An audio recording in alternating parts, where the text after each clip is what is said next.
Chapter 7 इतिहास paper 2 CTET paper 2 के लिए इम्पोर्टेंट है। जनजातियाँ, खानाबदोश और एक जगह बसे हुए समुदाय।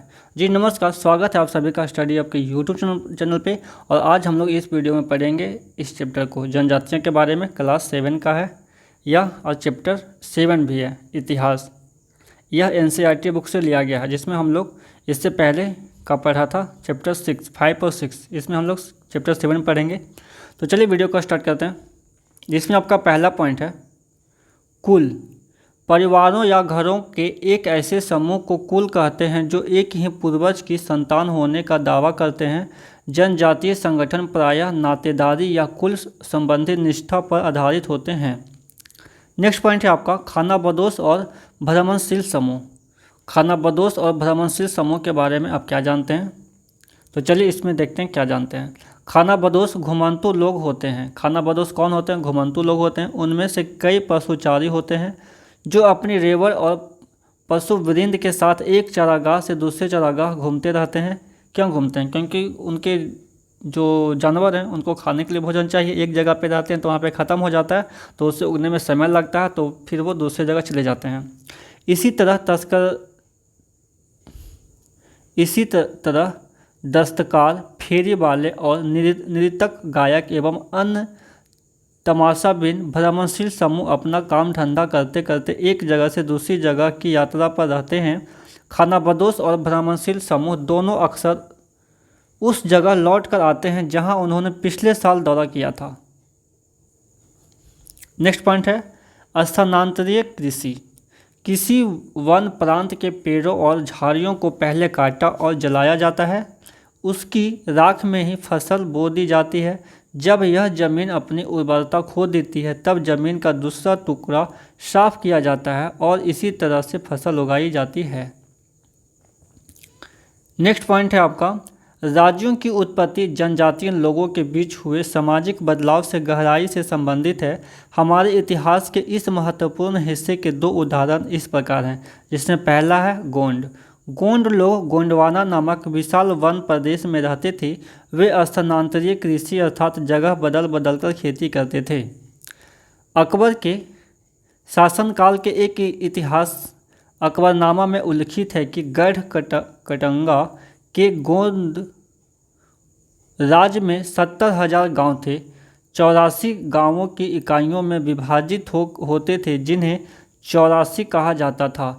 84 का उपविभाजन बरहोतों में होता था, जो 12-12 गांवों को मिलाकर बनते थे। गढ़ कटंगा एक समृद्ध राज्य था। गढ़ कटंगा एक समृद्ध राज्य था। इसे हाथियों को पकड़ने और दूसरे राज्यों में उनका निर्यात करने के व्यापार में खास धन कमाया। जब मुगलों ने गोंडों को हराया तो उन्होंने लूट में बेशकीमती सिक्के हाथी बहुतायत में हथिया लिए।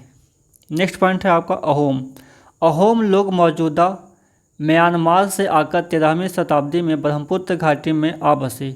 अहोमों ने एक बड़ा राज्य बनाया और इसके लिए 1530 के दशक में ही इतने वर्षों पहले आग्नेय अस्त्रों का इस्तेमाल किया। 1660 तक आते आते वे उच्च स्तरीय बारूद और तोपों का निर्माण करने में सक्षम हो गए। अहोम राज्य बेगार पर निर्भर था। राज्य के लिए जिन लोगों से जबरन काम लिया जाता था वे पाइक कहलाते थे। अहोम समाज कुलों में विभाजित था। अहोम जो है वो किस में विभाजित था? तो कुलों में विभाजित था, जिन्हें खेल कहा जाता था। अहोम समाज एक अत्यंत परिष्कृत समाज था। कवियों और विद्वानों को अनुदान में जमीन दे दी जाती थी। नेक्स्ट पॉइंट है आपका मंगोल। इतिहास में सबसे प्रसिद्ध पशुचारी और शिकारी संग्राहक जनजाति मंगोल की थी। वे मध्य एशिया के घास के मैदानों स्टेपी और थोड़ा, ये स्टेपी आपको ज्योग्राफी में पढ़ना है, स्टेपी और थोड़ा उत्तर की ओर वन प्रांतों में बसे हुए थे। 1206 में चंगेज खान ने मंगोलों और तुर्की जनजातियों में एकता पैदा करके उन्हें एक शक्तिशाली सैन्य बल में बदल डाला। मंगोल के पास सुसंगठित सैन्य एवं प्रशासनिक व्यवस्थाएं थीं। ये विभिन्न जातीय और धार्मिक समूहों के समर्थन पर आधारित थी। नेक्स्ट चैप्टर है आपका 8 जिसका नाम है ईश्वर से अनुराग। तो आइए इस चैप्टर में पढ़ते हैं क्या बातें बताई गई है ईश्वर से अनुराग, जिसमें आपका पहला पॉइंट है दक्षिण भारत में भक्ति का एक नया प्रकार, नयनार और अलवार। 7वीं से 9वीं शताब्दियों के बीच कुछ नए धार्मिक आंदोलनों का प्रादुर्भाव हुआ।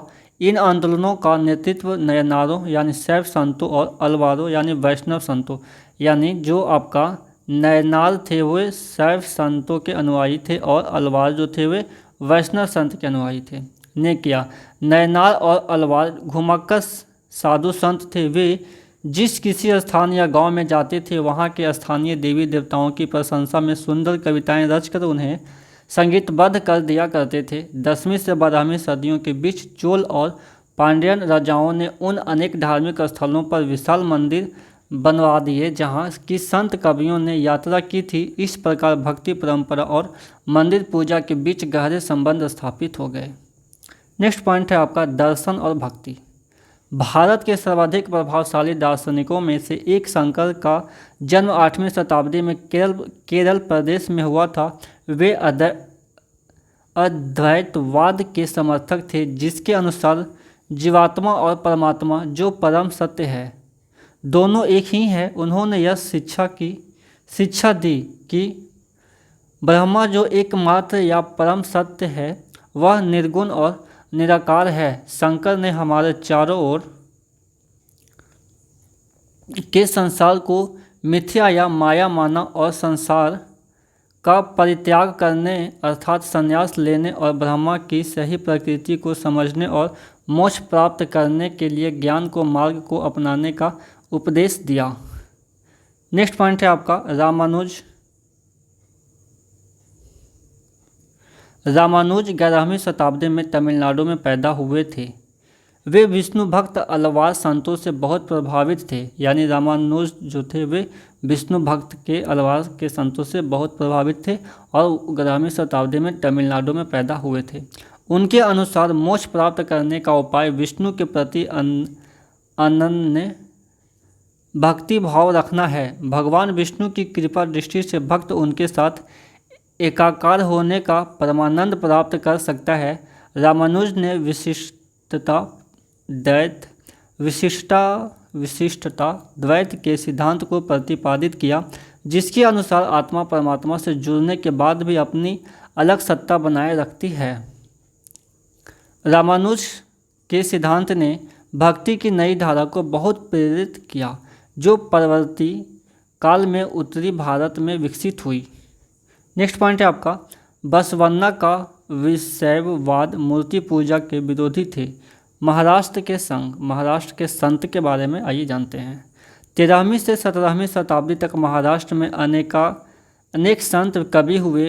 उन संतों में महत्वपूर्ण थे ज्ञानेश्वर, नामदेव, एकनाथ और तुकाराम तथा सखुबाई। इन संत कवियों ने सभी प्रकार के कर्मकांडों, पवित्रता के ढोंगों और जन्म पर आधारित सामाजिक अंतरों का विरोध किया। यहाँ तक कि उन्होंने संन्यास के विचार को भी ठुकरा दिया और किसी भी अन्य व्यक्ति की तरह रोजी रोटी कमाते हुए परिवार के साथ रहने और विनम्रतापूर्वक ज़रूरतमंद साथी व्यक्तियों की सेवा करते हुए जीवन बिताने को अधिक पसंद किया। उन्होंने इस बात पर बल दिया कि असली भक्ति दूसरों के दुखों को बांट लेना है। जी हाँ, ये बिल्कुल सही बात कहा गया है कि जो इस बात पर बल दिया गया कि असली जो भक्ति है वो दूसरों के दुखों को बांट लेना। इससे एक मानवतावादी विचार का उद्भव हुआ, जो कुछ लोगों में आज भी ये चीज़ देखने को मिलते हैं। नेक्स्ट पॉइंट है आपका कश्मीर में 15वीं एवं 16वीं सदियों में सूफीवाद के ऋषि पंथ का उदय हुआ। इस पंथ की स्थापना शेख नरुद्दीन वली, जिन्हें नंद ऋषि के नाम से भी जाना जाता है, ने की और जिसने कश्मीर के लोगों को जीवन पर गहरा प्रभाव डाला है। 11वीं शताब्दी से अनेक सूफी जन मध्य एशिया से आकर हिंदुस्तान में बसने लगे थे। अक्सर लोग यह समझते थे कि सूफी औलियाइयों के पास चमत्कारिक शक्तियाँ होती हैं, जिनसे आम लोगों की बीमारियों और तकलीफ़ों से छुटकारा मिल सकता है। सूफी संत की दरगाह एक तीर्थ स्थल बन जाता था जहां सभी ईमान धर्म के लोग हजारों की संख्या में इकट्ठे होते थे। नेक्स्ट पॉइंट है आपका खानकाह। सूफी संस्था जहां सूफी संत अक्सर रहते भी हैं। इस्लाम एवं रहस्यवादी चिंतन की शिक्षा। उत्तर भारत में धार्मिक बदलाव। 13वीं सदी के बाद उत्तरी भारत में भक्ति आंदोलन की एक नई लहर आई। लोग अपने लिए नए नए व्यवसाय और नई नई भूमिकाएं खोज रहे थे। ऐसे लोग विशेष रूप से शिल्पी, कृषक, व्यापारी और मजदूर इन नए संतों के विचारों को सुनने के लिए इकट्ठे हो जाते थे। फिर वे उनका प्रचार करते थे। उनमें से कबीर और बाबा गुरु नानक जैसे कुछ संतों ने भी आडंबरपूर्ण रूढ़िवादी धर्मों को अस्वीकार कर दिया। तुलसीदास और सूरदास जैसे कुछ अन्य संतों ने उस समय विद्यमान विश्वासों तथा पद्धतियों को स्वीकार करते हुए उन्हें सब की पहुंच में लाने का प्रयत्न किया। तुलसीदास ने ईश्वर को राम के रूप में धारण किया। अवधी यानी उत्तर प्रदेश की बोली, अवधी कहाँ की बोली है तो उत्तर प्रदेश की बोली है, जिसे हम लोग क्या बोलते हैं अवधी, में लिखी गई। तुलसीदास ने ईश्वर को राम के रूप में धारण किया और अवधी में लिखी गई। तुलसीदास की रचना रामचरितमानस उनके भक्ति भाव की अभिव्यक्ति और साहित्यिक कृति दोनों ही दृष्टियों से महत्वपूर्ण है। सूरदास श्री कृष्ण के अनन्य भक्त थे। उनकी रचनाएं सुरसागर, सुरसावली और साहित्य लहरी में संग्रहित हैं। असम के शंकरदेव यानी परवर्ती 15वीं शताब्दी जो इन्हीं के समकालीन थे ने विष्णु के भक्ति पर बल दिया और असमिया भाषा में कविताएं तथा नाटक लिखे। उन्होंने ही नामधर कविता, पाठ और प्रार्थना गृह स्थापित करने की पद्धति चलाई जो आज तक चल रही है। नेक्स्ट पॉइंट है आपका चैतन्य देव। चैतन्य देव 16वीं शताब्दी के बंगाल के एक भक्ति संत हैं। चैतन्य देव 16वीं शताब्दी के बंगाल के एक भक्ति संत। इन्होंने कृष्ण राधा के प्रति निष्काम भक्ति भाव का उपदेश दिया। नेक्स्ट पॉइंट है आपका शंकर देव की भक्ति का सार। शंकर देव की भक्ति का सार के बारे में हम लोग जानेंगे। एक सर्वनाम धर्म, एक सर्वोच्च सत्ता के प्रति समर्पण के नाम से जाना गया शंकर देव की शिक्षाएं भगवत गीता तथा भागवत पुराण पर आधारित है। उन्होंने ज्ञान के प्रसार के लिए सत्र या मठों की स्थापना को प्रोत्साहित किया। उनकी प्रमुख रचना में कीर्तन घोष शामिल है। नेक्स्ट पॉइंट है आपका बंगाल के जयदेव ने संस्कृत में गीत गोविंद की रचना की। नेक्स्ट पॉइंट है आपका कबीर संभवतः 15वीं-16वीं सदी में हुए थे। वे एक अत्यधिक प्रभावशाली संत थे। उनका पालन पोषण बनारस में या उसके आसपास के एक मुसलमान जुलाहा यानी बुनकर परिवार में हुआ था। कबीर का जन्म जो है आप यहाँ पे देख सकते हैं। उनके काव्य की बोलचाल की भाषा हिंदी थी। कबीर निराकार परमेश्वर में विश्वास रखते थे। उन्होंने यह उपदेश दिया कि भक्ति के माध्यम से ही मोक्ष यानी मुक्ति प्राप्त हो सकती है। हिंदू तथा मुसलमान दोनों लोग उनके अनुयायी थे। कबीर के अनुयायी दोनों लोग थे, हिंदू तथा मुसलमान। नेक्स्ट पॉइंट है आपका बाबा गुरु नानक 1469 से लेकर 1539 तक। तलवंडी यानी पाकिस्तान में ननकाना साहब ने जन्म लेने वाले बाबा गुरु नानक के करतारपुर यानी रावी नदी के तट पर डेरा बाबा नामक में एक केंद्र स्थापित करने से पहले कई यात्राएं की। उनके अनुयायी अपने अपने पहले धर्म या जाति अथवा लिंग भेद को नज़रअंदाज करके एक साथ सांझी रसोई में इकट्ठे खाते पीते थे। इसे लंगर कहा जाता था। बाबा गुरु नानक ने उपासना और धार्मिक कार्यों के लिए जो जगह नियुक्त की थी उसे धर्मशाला कहा गया।